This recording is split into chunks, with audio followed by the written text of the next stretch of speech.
सर्वश्रेष्ठ भक्त कोण? सर्वोच्च कर्म कोणते? स्वामी समर्थ महाराजांचा उपदेश. काय म्हणतात स्वामी? अनेकदा सर्वश्रेष्ठ भक्त कोण यासाठी अनुयायांमध्ये चढाओढ असलेली पाहायला मिळते. अशा वेळी स्वामींचा उपदेश वेगळी शिकवण देतो असे सांगितले जाते. दत्तगुरूंच्या अवतारांपैकी एक आणि अक्कलकोटचे स्वामी समर्थ महाराजांचा मानणारा लाखोंचा समुदाय आहे. लाखो अनुयायी आहेत. स्वामी समर्थ महाराज यांच्या कृतीतून उक्तीतून काही ना काही उपदेश मिळतो असे भक्तगण सांगतात. स्वामींची उपासना न चुकता करतात. अशक्यही शक्य करतील स्वामी असा अनेकांचा अनुभव आहे. स्वामींवरील अनेक साहित्यातून स्वामींशी निगडीत घटना गोष्टी यांची माहिती होते. तर स्वामींशी अनेक कथाही सांगितल्या जातात. यातून नेमका तो बोध घ्यावा असे म्हटले जाते. एकदा स्वामींचा सर्वश्रेष्ठ भक्त कोण अशी पैज लागली होती. यावेळी स्वामींनी केलेला उपदेश अतिशय महत्त्वाचा मानला जातो. एका कथेनुसार स्वामींच्या श्रेष्ठ भक्ताला संपूर्ण 1 महिन्यापर्यंत नैवेद्य अर्पण करण्याचा मान मिळणार असल्याची वार्ता पसरते. एक सावकार, एक हलवाई, सदाशिव आणि एक गावकरी आपापला दावा करतात. हे तिघेजण स्वामींकडे येऊन आपल्याला हा मान मिळावा अशी विनंती करतात. यावेळी पुढील 7 दिवसात तुम्ही अशी कृती करा जी सर्वोच्च असेल अशी अट स्वामी ठेवतात.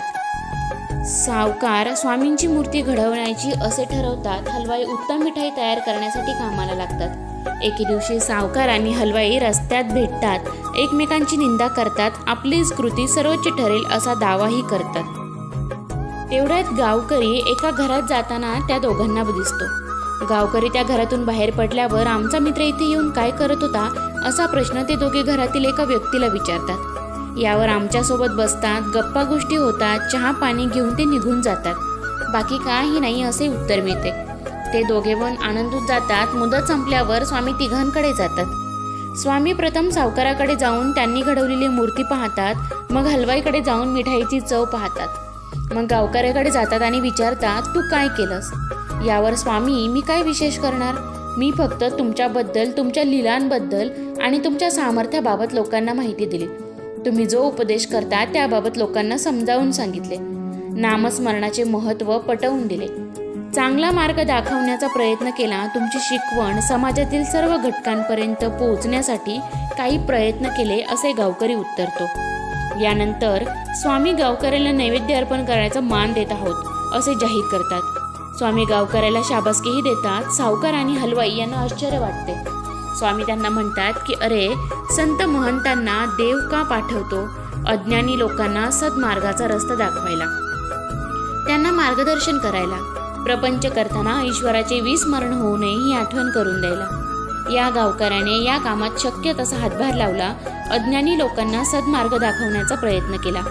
आमची शिकवण ज्या लोकांपर्यंत पोहोचत नाही त्यांच्यापर्यंत ती पोहोचवली. गुरुला मूर्तीचा काय लाभ?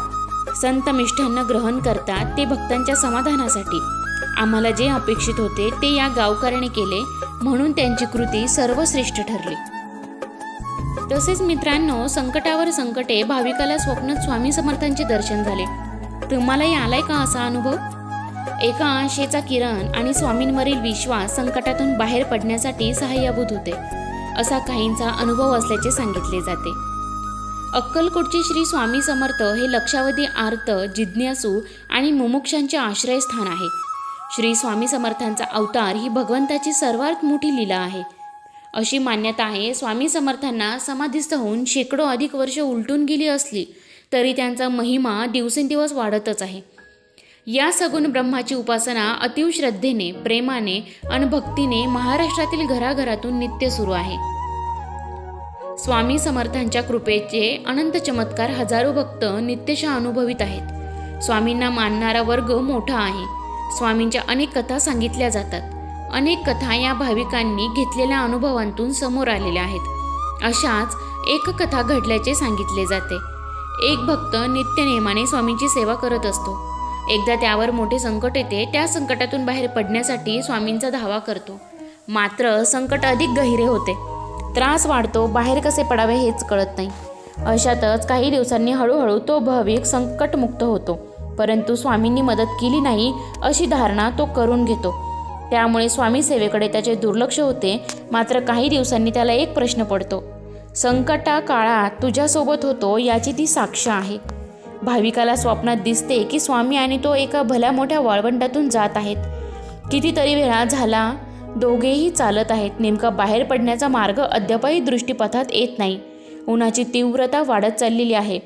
हळूहळू चटके बसण्यास सुरुवात झाली आहे. संपूर्ण शरीर घामाघूम झाले आहे. मात्र अशाही परिस्थितीत स्वामी शांतपणे आणि हसतमुखाने सोबत चालत आहेत. मात्र काही वेळाने भाविकाला वाळवंटात पायाचे दोघांचे ठसे उमटलेले दिसतात. याबाबत तो स्वामींना विचारतो. स्वामी समोर दिसतात. ते पावलांचे ठसे कोणाचे आहेत आणि एवढ्या रखरखत्या उन्हात या वाळवंटातून कोण गेले असावे? या प्रश्नावर स्वामी उत्तर देतात की हे पावलांचे ठसे तुझ्या आणि माझ्याच आहे. तुझ्यावर आलेल्या संकट काळात मी तुझ्यासोबतच होतो याची ती साक्ष आहे. आणि आणखी थोडे पुढे गेल्यावर त्याला फक्त एकाच्याच पावलाचे ठसे दिसतात. यावर स्वामी, जेव्हा मी खूप अडचणीत होतो तेव्हा आपण सोडून गेलात, त्यामुळे माझे एकट्याचेच पायाचे ठसे आहेत ना? या भाविकांच्या प्रश्नावर स्वामी म्हणतात की नाही रे वेड्या, इथून पुढे मी तुला माझ्या खांद्यावर घेतले होते. स्वामींच्या उत्तराने भाविक स्तब्ध होतो. त्याला खूप पश्चाताप होतो. संकट काळात आशेचा एक किरण नवीन उमेद देत असतो. आशेचा किरण, नवीन उमेद आणि स्वामींवरील विश्वास. संकट काळात दिलेला एक आशेचा किरण नवीन उमेद देत असतो. स्वामींवरील विश्वास संकटातून मार्ग काढण्यासाठी तसेच त्यांच्याशी लढण्यासाठी बळ देत असतो. 5 दिवे प्रज्वलित करण्यात आले होते. एक दिवशी एक दिवा म्हणाला, मी इतके जळून माझ्या प्रकाशाची कोणाला कदर नाही, त्यामुळे संपणेच चांगले. असा विचार करून तो विझतो. तो दिवा म्हणजे उत्साहाचे प्रतीक. जो दुसरा दिवा शांततेचे, संयमाचे प्रतीक, तोही असाच विचार करून विझून जातो. यानंतर तिसरा दिवा जो हिमतीचे, धैर्याचे प्रतीक असतो, तोही या दोघांसारखा विचार करून विझून जातो. उत्साह, शांतता, संयम आणि धीर सुटल्यामुळे समृद्धीचे प्रतीक असलेला चौथा दिवाही विझतो. 5वा दिवा एकटाच जळत राहतो. 5वा दिवा सगळ्यात छोटा असतो, परंतु निरंतर तेवत राहतो. कालांतराने त्या घरात एक व्यक्ती प्रवेश करते आणि एक दिवा तेवत असल्याचे पाहून आनंदाने प्रसन्न होते. कारण शेजारचे 4 दिवे विझले तरी कमीत कमी एक दिवा तरी तेवत आहे.